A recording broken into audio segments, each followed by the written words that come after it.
Family betrayal hits hardest at midnight. I'm Tom Bradley, and after 35 years of banking, I thought I knew the meaning of trust. Then I heard my own daughter-in-law planning to destroy my career while I stood in my kitchen, invisible in my own home.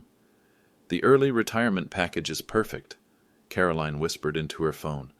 Stress-related leave, then consulting role. He'll never see it coming. Steve's finally on board. By Christmas, the old man's gone and I'll have my VP position. The old man, standing 3 feet away from her. She wanted me gone? She'd built her promotion on my forced retirement? Used my grief over Margaret's death as ammunition? I set my water glass down silently.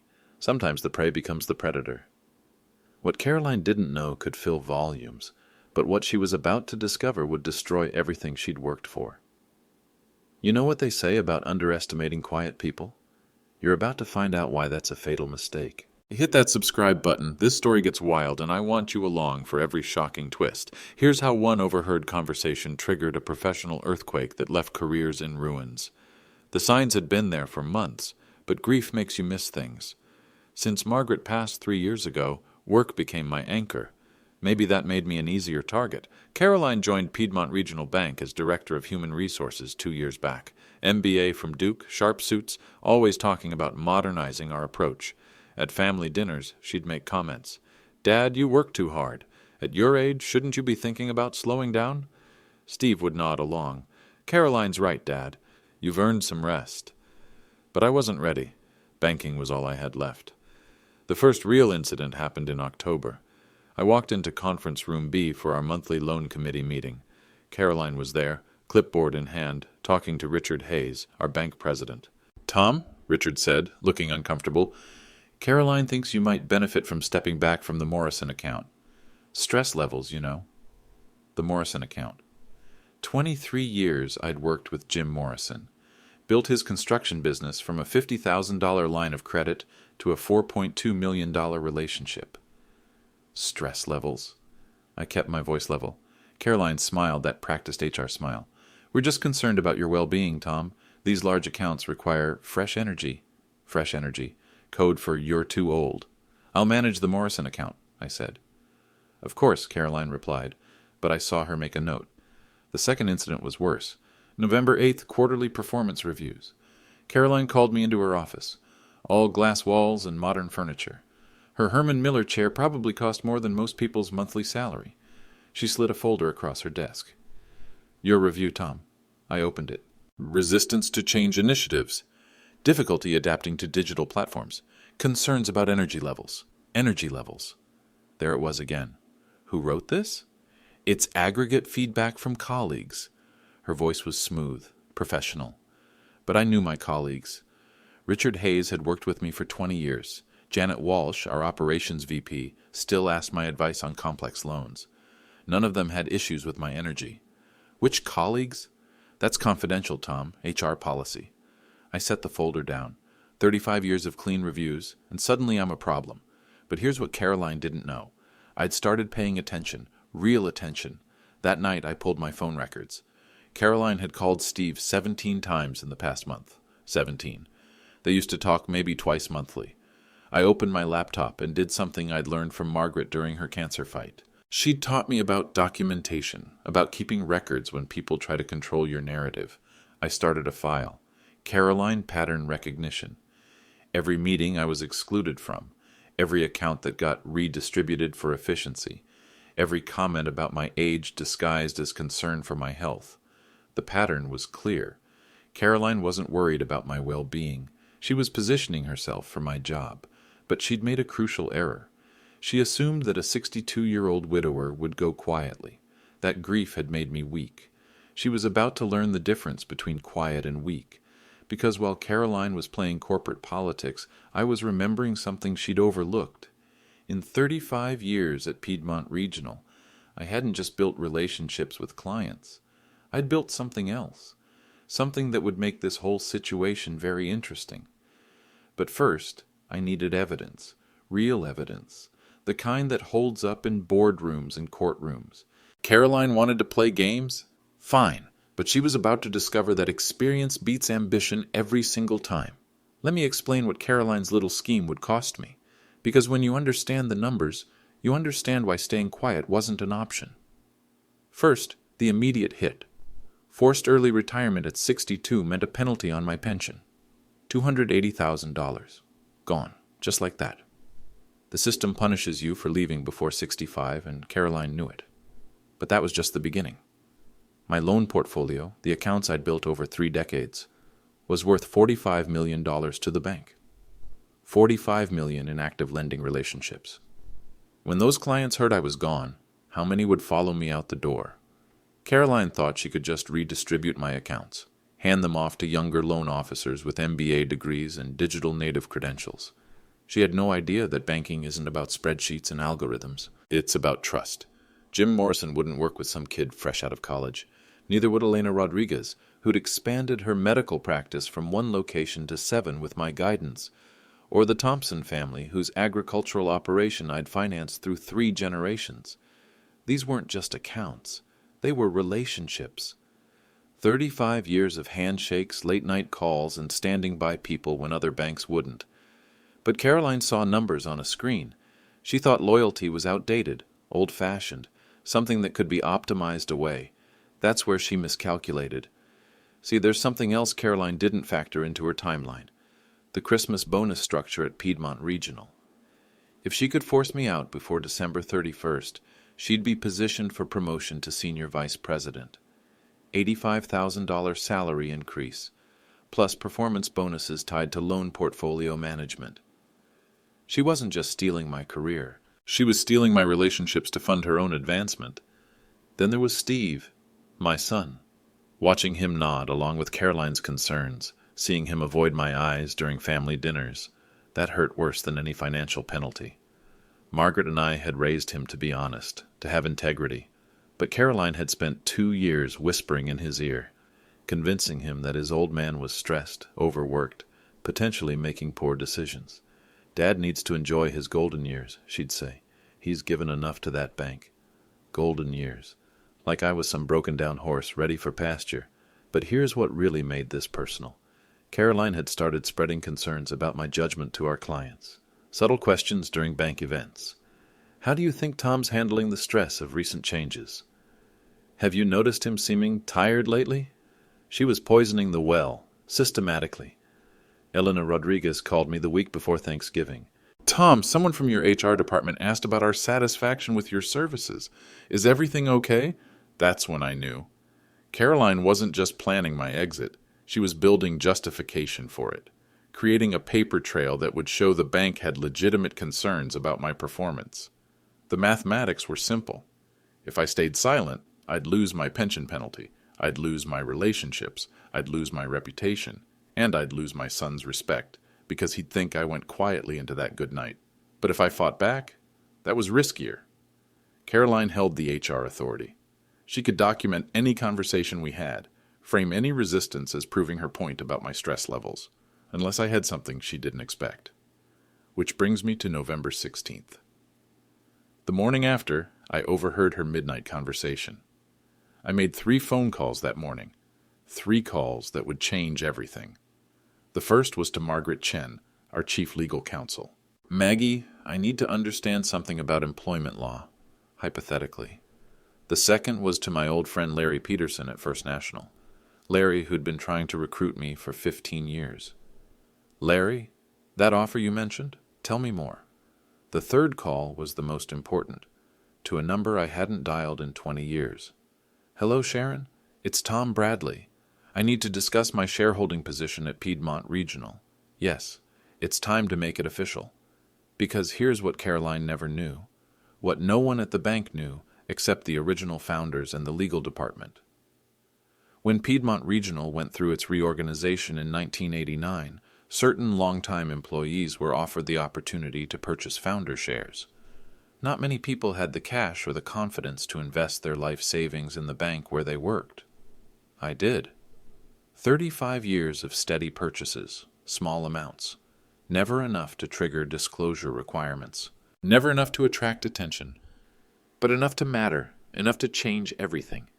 Caroline thought she was playing chess with an old man who didn't understand the rules. She was about to discover she'd been playing checkers, and I owned the board.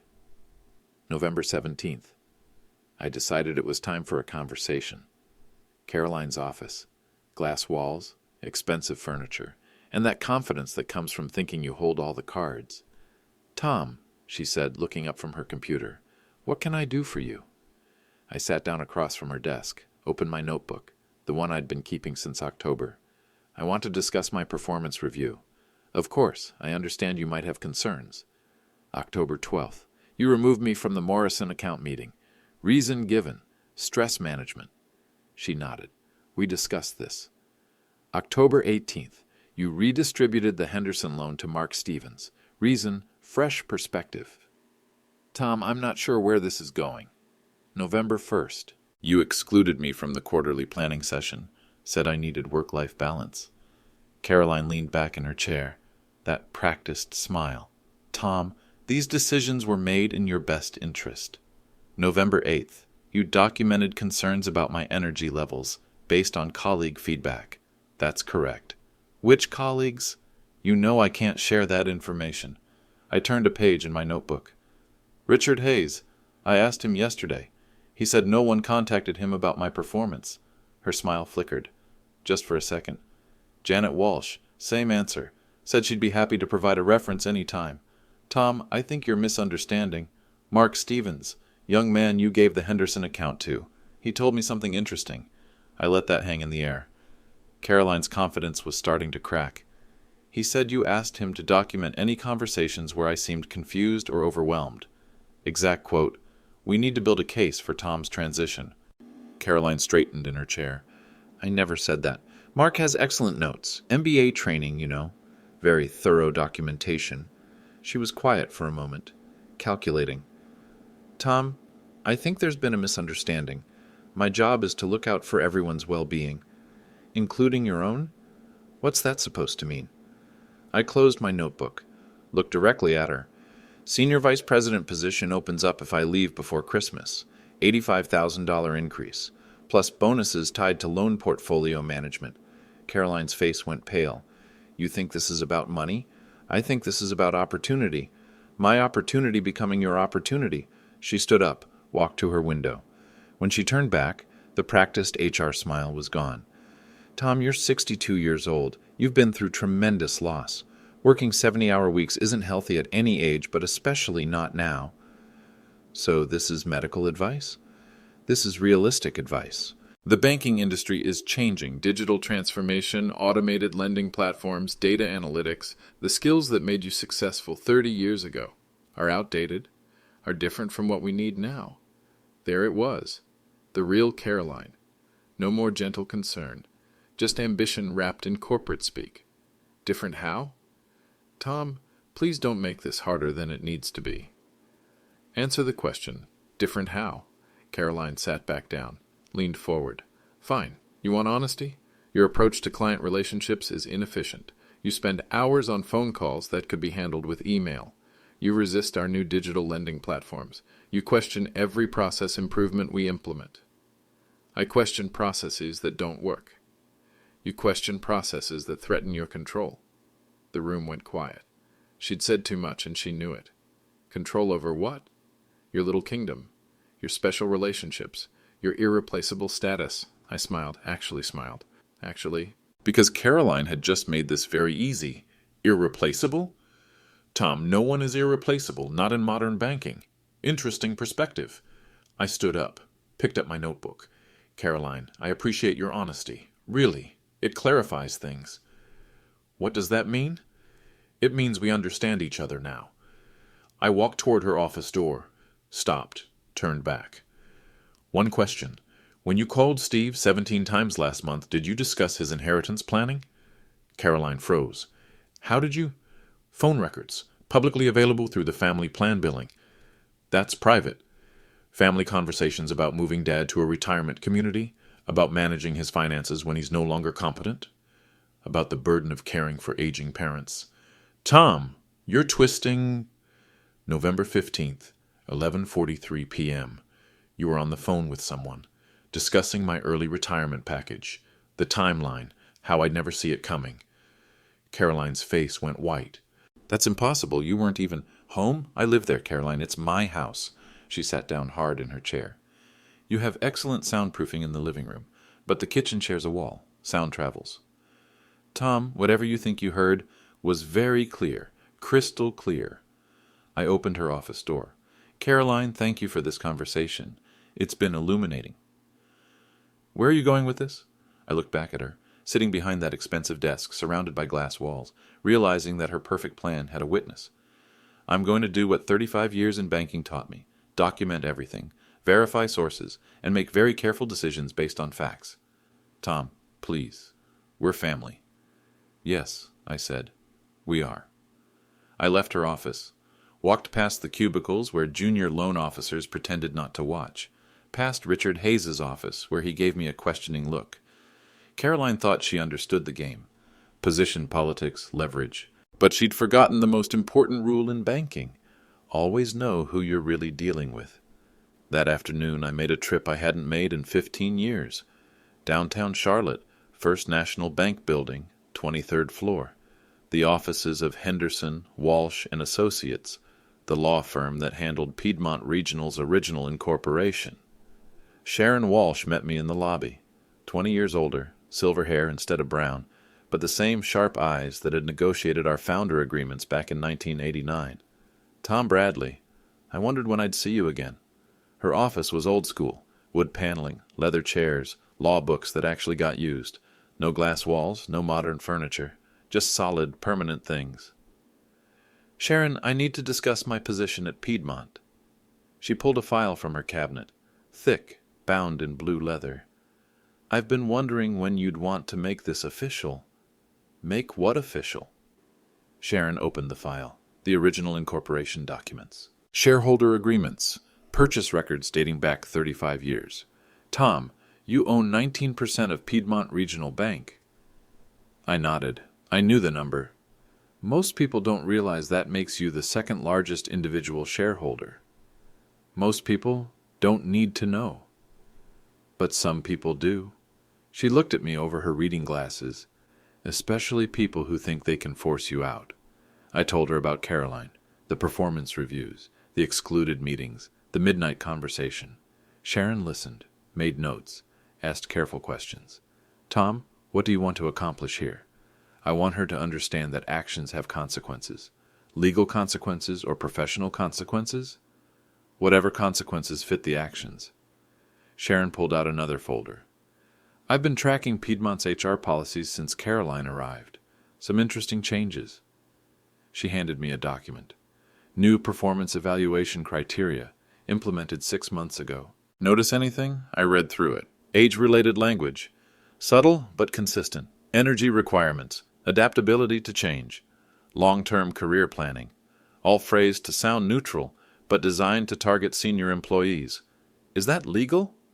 It's borderline. The implementation is what matters. If someone's using these criteria selectively, they are. Then we have options. Sharon leaned back in her chair. Tom, I have to ask, why now? You could have disclosed your shareholding position years ago, made yourself untouchable. Because I never wanted to be the guy who hid behind ownership to avoid accountability. And now? Now someone's trying to destroy my reputation to advance their career. That's different. Sharon nodded. What about your son? That was the hard question, the one I'd been avoiding. Steve doesn't know about the shares? No one in my family knows. Margaret knew, but she's gone. This could complicate his marriage. His marriage is already complicated. He just doesn't see it yet.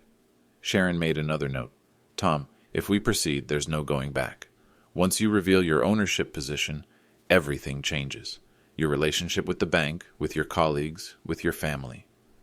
Everything's already changed. I'm just catching up. She smiled. All right. Here's what we'll do.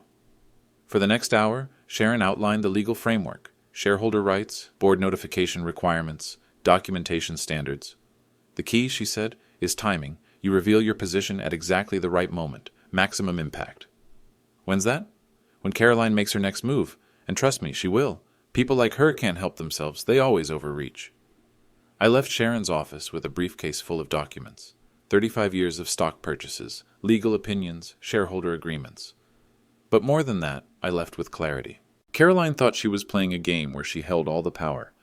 where HR authority trumped everything else. She had no idea that the quiet old man she was trying to push aside actually had the ability to reshape the entire bank. The next morning, I did something I hadn't done in months. I arrived at work early, not because I was stressed or overworked, because I had work to do, real work, the kind that would teach a very ambitious young woman the difference between position and power. December 1st, quarterly client appreciation event, Piedmont Regional's biggest social gathering of the year, 200 clients, employees, community leaders, the kind of event where reputations are built or destroyed. I should have seen it coming. Caroline had been quiet since our conversation.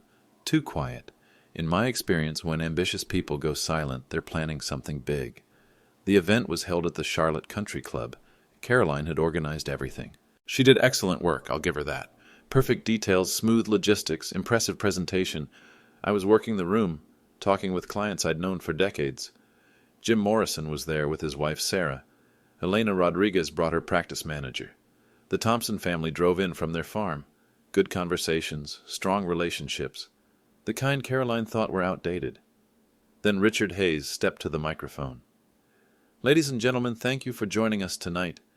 Before we conclude, I'd like to address something important. The room went quiet. This wasn't on the program. As you know, Piedmont Regional has always been built on relationships, personal connections, trust developed over years of partnership. I felt it coming.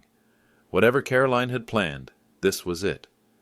However, as our industry evolves, we must sometimes make difficult decisions about staffing and leadership. My clients were looking at me now, confused expressions, worried glances. It's with mixed emotions that I announced Tom Bradley will be transitioning to a consulting role, effective January 1st. The room erupted. Not applause, shocked murmurs, angry voices. Tom's dedicated 35 years to this institution. Richard continued reading from prepared remarks. He's earned a well-deserved rest. Jim Morrison stood up. What the hell does that mean? Transitioning. Jim, please. Tom's the best banker in the city. Why would you force him out? Elena Rodriguez joined in. This is ridiculous. Tom's helped me build everything I have. Richard looked uncomfortable. These weren't his words, and everyone could tell. The decision has been made with Tom's best interests in mind, his health, his family situation. That's enough. My voice cut through the noise. The room went silent. I walked to the front, took the microphone from Richard. Thank you, Richard. But I think there's been a misunderstanding. I looked out at 200 faces. Clients who trusted me, colleagues who'd worked with me for decades, community leaders who'd seen me build relationships one handshake at a time. I haven't agreed to transition to anything. Caroline was standing near the bar. Her face had gone pale. In fact, I haven't been consulted about any changes to my position. Jim Morrison called out, "What's really going on here, Tom?" What's going on, Jim, is that someone decided my 35 years of experience was less valuable than their 2 years of modern thinking. I looked directly at Caroline. Someone decided that loyalty could be optimized away, that relationships were inefficient, that clients like you would be just as happy working with junior staff who understand digital platforms better than they understand people. Elena Rodriguez stood up. Is this about age discrimination? That's a strong accusation, Elena, but let me share some facts. I pulled out my notebook, the one I'd been keeping since October. In the past 8 weeks, I've been excluded from 12 client meetings, told it was for my own good, stress management. Murmurs rippled through the crowd. I've had 3 major accounts redistributed, clients I've worked with for over a decade, again, for my own benefit. Jim Morrison's face was red with anger. Who made these decisions? Our Director of Human Resources, Caroline Bradley. All eyes turned to Caroline. She stepped forward, that practiced confidence back in place. Tom, this isn't the appropriate venue. You're right. The appropriate venue was a private conversation, but those don't seem to work. Caroline smiled for the crowd. Tom's been under tremendous stress since his wife's passing. We're simply trying to support him through a difficult transition. Stress, I repeated. Interesting diagnosis from someone with a business degree. Tom, please, tell me, Caroline. When you called my son 17 times last month, was that part of your professional assessment? The smile disappeared. I don't know what you're implying. I'm not implying anything. I'm stating facts. I opened my notebook to a specific page. November 15th, 11:43 p.m. You were on the phone in my living room, discussing my early retirement package with someone. The timeline, how I'd never see it coming. Caroline's face went white. That's a private conversation. In my house, about my career. Nothing private about it. The room was completely silent now. 200 people watching a very public confrontation. You told whoever you were talking to that Steve was finally on board, that by Christmas I'd be gone and you'd have a clear path to VP. Tom, you're misunderstanding. Am I? Because it sounds like you've been planning my departure while pretending to be concerned about my well-being. Jim Morrison stood up again. Caroline, is this true? It's more complicated than... Yes or no? Elena Rodriguez called out. Have you been planning to force Tom out? Caroline looked around the room, 200 faces staring at her, waiting for an answer. Tom needs to consider his future. That's not what I asked, Elena said. Caroline's composure cracked. The banking industry is changing. Tom's approach, while valuable in the past, isn't aligned with current needs. Whose needs? Jim Morrison demanded. The bank's needs, the client's needs. I'm a client, Jim said. Tom's exactly what I need. So am I, Elena added. This sounds like corporate politics. Caroline looked at Richard Hayes, pleading for support. Richard cleared his throat. Perhaps we should discuss this privately. No, I said. Caroline wanted to make this public. Let's make it public. I looked out at the crowd, my clients, my friends, people who'd trusted me for decades. Caroline believes that modern banking means replacing relationships with processes, experience with algorithms, trust with efficiency metrics. I closed my notebook. I believe that banking is still about people, about keeping your word, about standing by your clients when other institutions won't. The applause started slowly. Jim Morrison first, then Elena, then others. So here's what I propose, I said. Let the clients decide. If you want to work with Caroline's modern approach, stay with Piedmont. If you prefer the old-fashioned way, well... I smiled. I'll be making some announcements very soon. December 3rd, emergency board meeting. Richard Hayes called it after half our major clients demanded explanations about the retirement announcement. Jim Morrison threatened to move his $4.2 million relationship. Elena Rodriguez asked for a written guarantee that I'd remain her banker. The boardroom felt different that morning. Italian marble table, high-backed chairs, oil paintings of Piedmont Regional's founders. Usually I sat in the back during board meetings, taking notes on loan approvals. Today, I sat at the table. Tom, said Patricia Williams, our board chairwoman, thank you for joining us. Caroline was there too, sitting across from me, still confident, but wary. She'd seen the client reactions, knew her position was shakier than it had been 48 hours earlier. We need to address the situation from Saturday night, Patricia continued. The public confrontation was unfortunate. Richard Hayes shuffled his papers. Tom, Caroline tells us you've been resistant to transition planning. Transition to what? A consulting role, reduced responsibilities, more time with family. Who requested this transition? Caroline leaned forward. Tom, we've discussed your performance concerns. Whose concerns? Specifically? She hesitated. Multiple stakeholders. Names, Caroline. Give me names. I can't violate confidentiality. There is no confidentiality. I pulled out my notebook.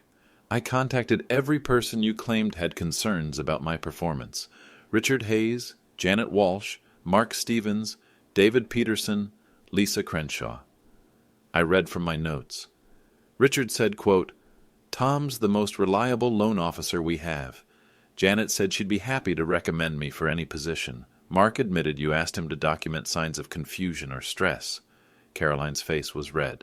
Tom, you're taking things out of context. Lisa Crenshaw said something particularly interesting. She said you asked her whether she thought I was, quote, becoming a liability to client relationships. Patricia Williams frowned. Caroline, is this accurate? I was conducting routine performance assessments. By asking colleagues to spy on me? That's not what... Then what would you call it? The room went quiet. Board members exchanged glances. Patricia cleared her throat. Tom, what exactly are you requesting from this board? Transparency.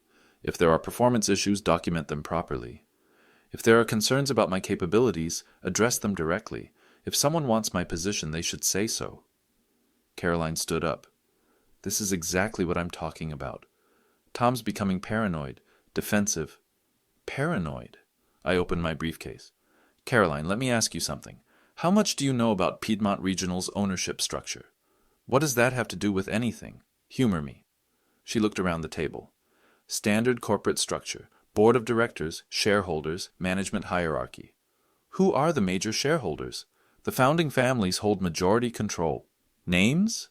The Williams family, the Hayes family, the Peterson Group. What about individual shareholders? Non-founding members? Caroline shrugged.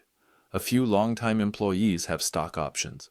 Stock options or actual shares? I'm not sure there's a difference for this discussion. I pulled out a folder. Blue leather binding, the one Sharon Walsh had prepared. Patricia, I'd like to make a disclosure to the board. Patricia looked confused. What kind of disclosure? A shareholding disclosure. The room went completely silent. I opened the folder. In 1989, when Piedmont Regional reorganized as a public corporation, certain employees were offered the opportunity to purchase founder shares. I handed Patricia the first document. Share certificate number 0047, 1,000 shares, purchased September 15th, 1989. Patricia's eyes widened. Tom, this is certificate 0094, 2,000 shares, March 1992. I handed her another document. Certificate 0156, 3,000 shares, July 1995. Caroline was staring at me. What is this? Certificate 0223, 5,000 shares, January 2001. Another document across the table. Certificate 0287, 4,000 shares, September 2008. I kept pulling documents. 35 years of stock purchases.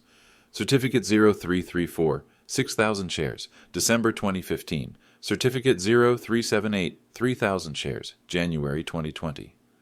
Patricia was adding numbers on her notepad. Her face had gone pale. Tom, this totals 24,000 shares, 19% of outstanding stock. The room exploded. 19%?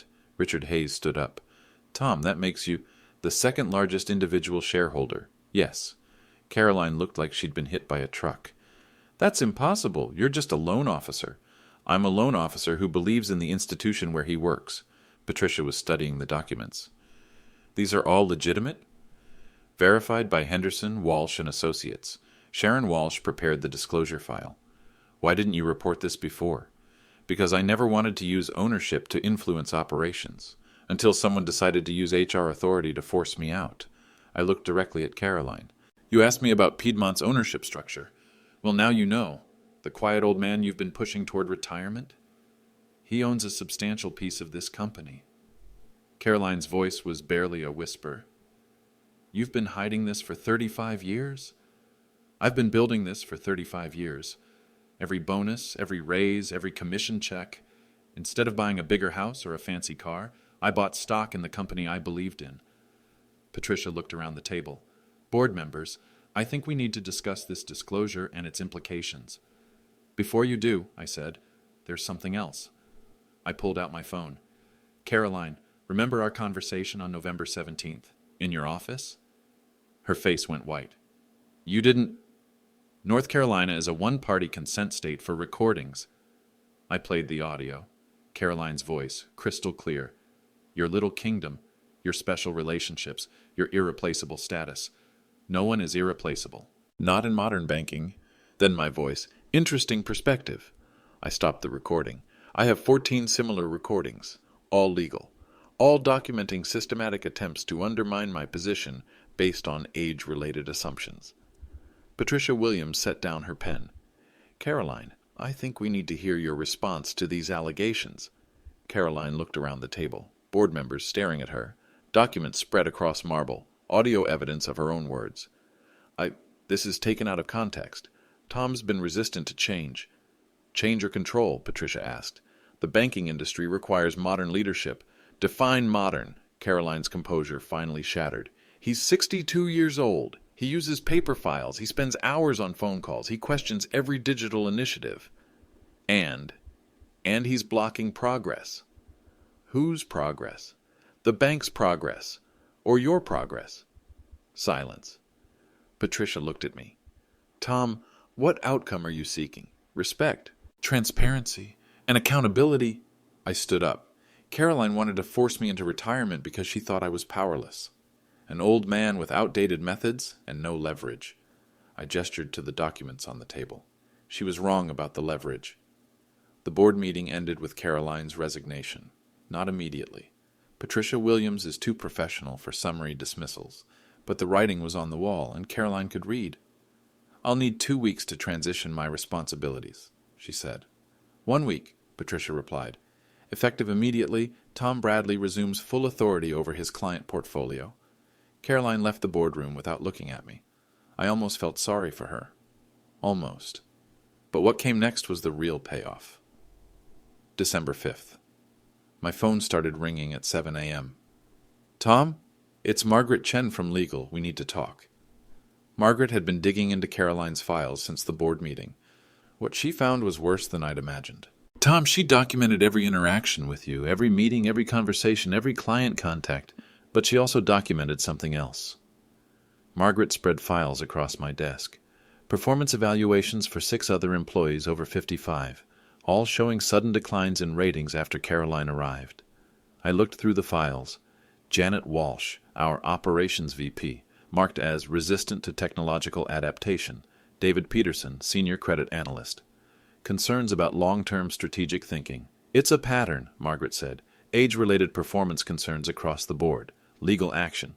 Solid case for systematic age discrimination, but it gets worse. She pulled out another file. Caroline's email correspondence with Executive Search Group, a headhunting firm in Atlanta. I read the emails. Caroline had been discussing modernization opportunities at Piedmont Regional, specifically the senior VP position that would open up when I was forced out. She had a job lined up? Senior VP of Human Resources at Atlantic Trust, $120,000 base salary. She was using our situation as a launching pad. That afternoon, I called Jim Morrison. Jim, can you meet me for coffee? There's something I need to discuss. We met at McGrath's, the diner where we'd done our first loan paperwork 23 years ago. Jim ordered his usual black coffee and apple pie. Tom, what the hell happened at that board meeting? I told him everything. The recordings, the stock ownership, Caroline's systematic plan. Jim listened without interrupting. When I finished, he was quiet for a long moment. So you own 19% of the bank? I do. And this Caroline woman was trying to force you out to advance her own career? She was. Jim shook his head. You know what pisses me off most? She thought we were idiots. How do you mean? She thought we'd just accept some kid fresh out of business school. Like loyalty doesn't matter. Like 23 years of working together counts for nothing. He leaned forward. Tom, I've got something to tell you. After Saturday night, Elena Rodriguez and I started making calls. What kind of calls? To other business owners. People who bank with Piedmont because of you. Jim pulled out a sheet of paper. We've got commitments from 16 major clients. If Caroline had succeeded in forcing you out, we were all moving our accounts. I looked at the list. $47 million in combined relationships. You organized this? Elena organized it. I just made some calls. Jim smiled. She's tougher than both of us put together. The next morning, I found Richard Hayes in his office. Richard, we need to discuss Caroline's replacement. He looked tired. The past week had aged him. Tom, I owe you an apology. I should have seen what was happening. You trusted your HR director. That's reasonable. Nearly cost us our best loan officer and half our client base. Nearly. But you didn't. Richard leaned back in his chair. The board wants to offer you the senior VP position. Caroline's job, plus loan portfolio management. I appreciate that, but I have a different suggestion. I pulled out a proposal I'd been working on. Promote Janet Walsh to Senior VP. She's earned it. Create a new position. Senior Client Relationship Manager. That's what I want to do. What would that involve?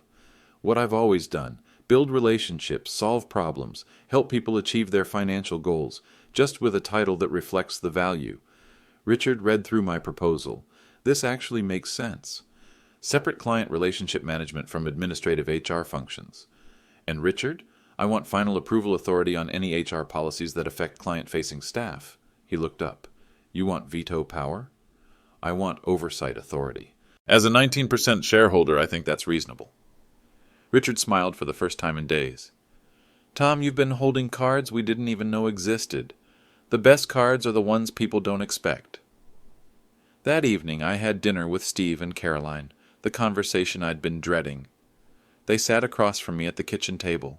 Caroline looked smaller somehow, defeated. Dad, Steve said, Caroline told me what happened. What did she tell you? That she misunderstood your situation, that she thought she was helping. I looked at Caroline. Is that what you told him? She nodded, couldn't meet my eyes. Caroline, Steve deserves the truth. Dad, what truth? I told him everything. The midnight conversation, the systematic undermining, the career advancement plan. Steve listened in silence. When I finished, he turned to Caroline. Is this accurate? She was crying now. I thought it would be better for everyone. Better how? If Tom retired, he could enjoy his remaining years. You wouldn't worry about him working so hard, and I could build a career that would secure our family's future. By destroying his career. I didn't see it that way. Steve stood up, walked to the window.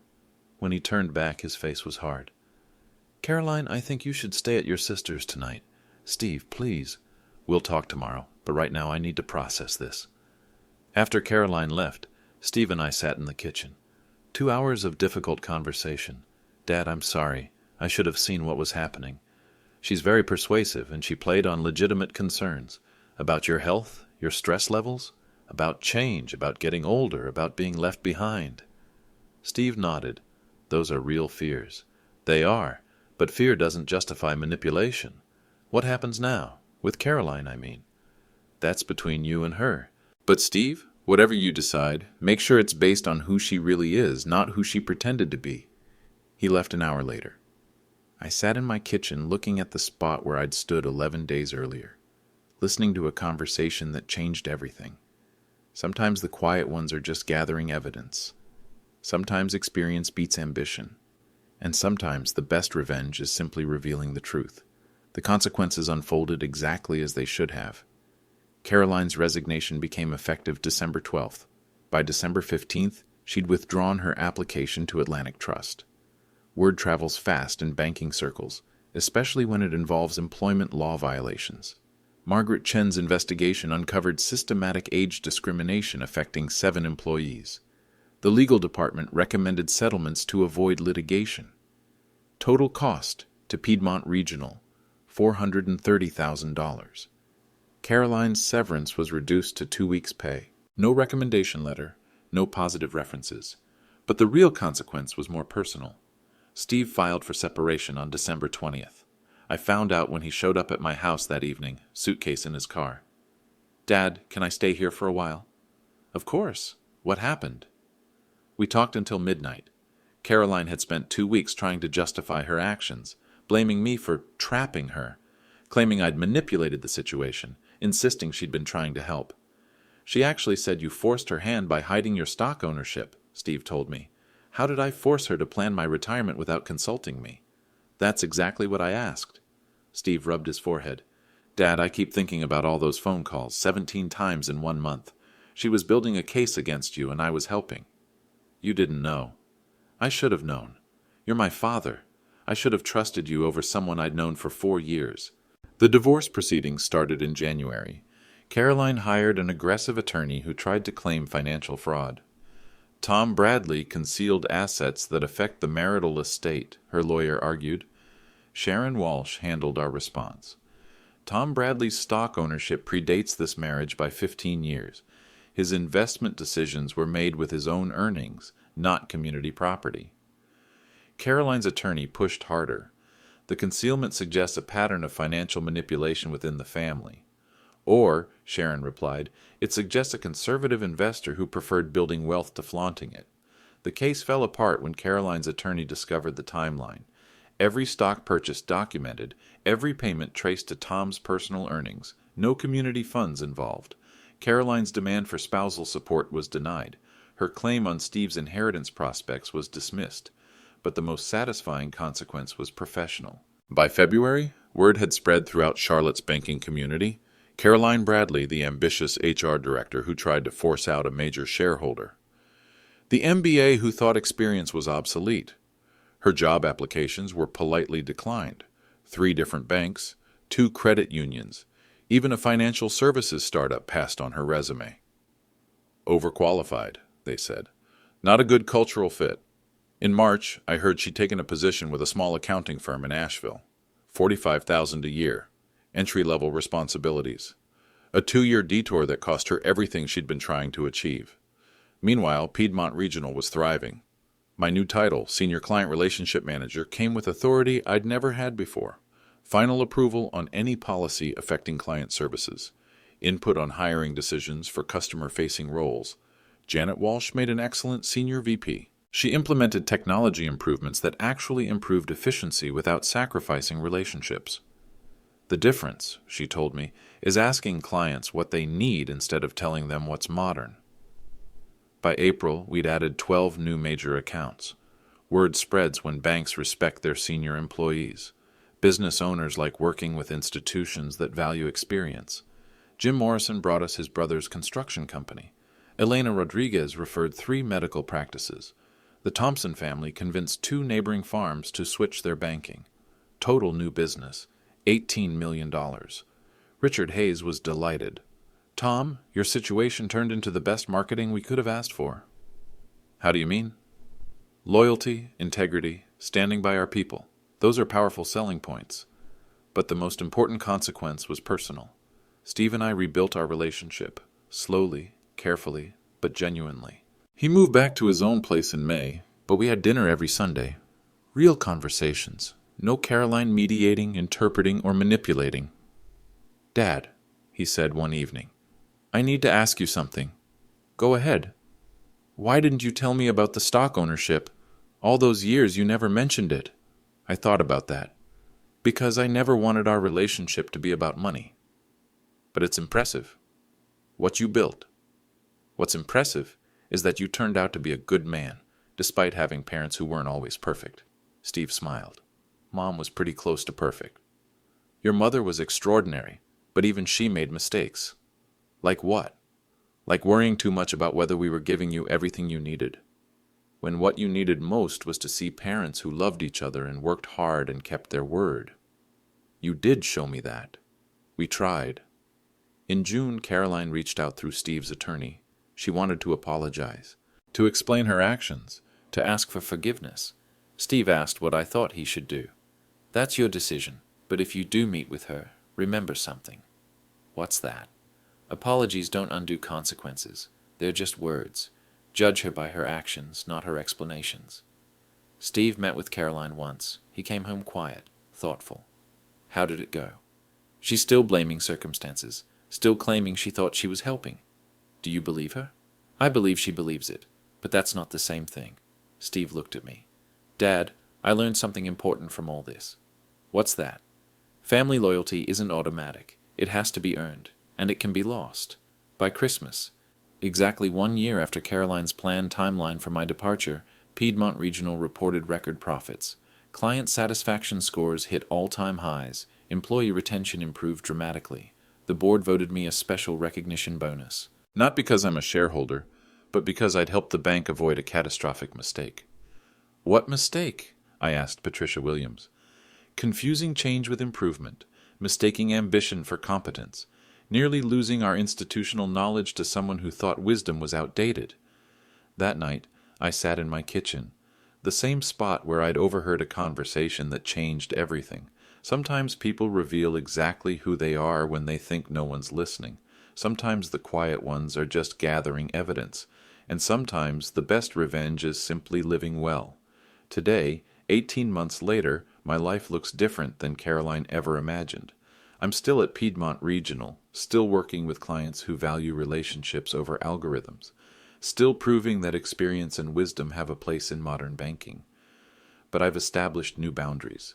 No more tolerating disrespect disguised as concern. No more allowing ambitious people to weaponize my modesty against me. No more assuming that family loyalty is unconditional. Steve learned similar lessons. He's dating again. A teacher named Rachel who values honesty over strategy. She's met me 3 times and never once suggested I should consider retirement.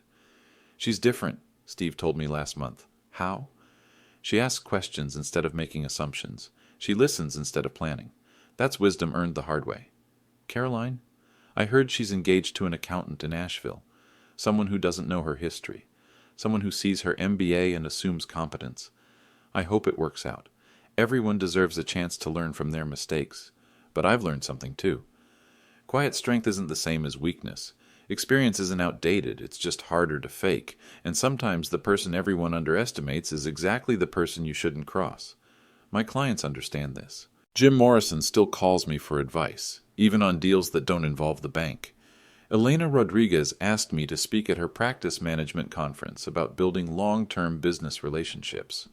Tom, she said, you proved something important. That loyalty goes both ways. When someone stands by their clients, clients stand by them. The Thompson family invited me to their farm for Christmas dinner. 3 generations around one table sharing stories about perseverance and family values.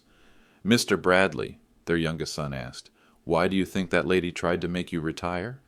Because she thought position was more important than relationships. Was she wrong? What do you think? He looked around the table at his family.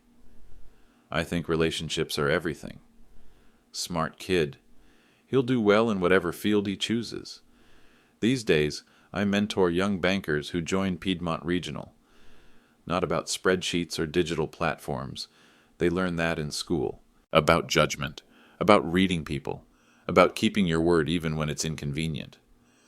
Mr. Bradley, one recent graduate asked, how do you know when someone's trustworthy? Watch what they do when they think no one's paying attention. And if they're not trustworthy, document everything, verify sources, and remember that sometimes the best response is patience.